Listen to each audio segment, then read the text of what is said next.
আত্মজো স্বেচ্ছাসেবী সংগঠনের প্রতিষ্ঠা বার্ষিকী উপলক্ষে বুধবার শিলিগুড়ির মহাকালপল্লীতে একটি ক্লাব কক্ষে এক সাংস্কৃতিক অনুষ্ঠানের আয়োজন করা হয়। এবছর তাদের সংগঠন দ্বিতীয় বর্ষে পদার্পণ করলো। তাদের বার্ষিক এই অনুষ্ঠানে সমাজের বিভিন্ন স্বেচ্ছাসেবী সংগঠনের কর্ণধার এবং সদস্যদের সংবর্ধিত করা হয়। সংস্থার সদস্যদের নাচ গান আবৃত্তির মধ্য দিয়ে মুখরিত হয়ে ওঠে এদিনের অনুষ্ঠান। আমাদের 2022 আমাদের করোনা তখন সম্পূর্ণভাবে বিলুপ্ত হয় নাই।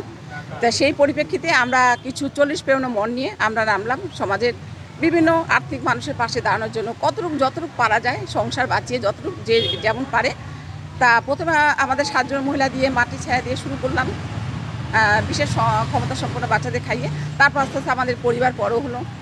এরপর আমাদের মেয়েদের ভর্তিকরণ, ডুয়ার্সের দিকে দেখবেন অনেক মেয়েরা ভর্তি হতে পারছে না। একাদশ শ্রেণীতে ভর্তি থেকে শুরু করে আমাদের দশদুর্গা, যেহেতু আমাদের মা আসবেন, আর আমাদের বিভিন্ন কাজের ভিত্তিতে 10 মহাবিদ্যা হিসেবে 10 মহিলাকে আমরা সম্মানিত করি একটা শাড়ি এবং মেমোটো দিয়ে।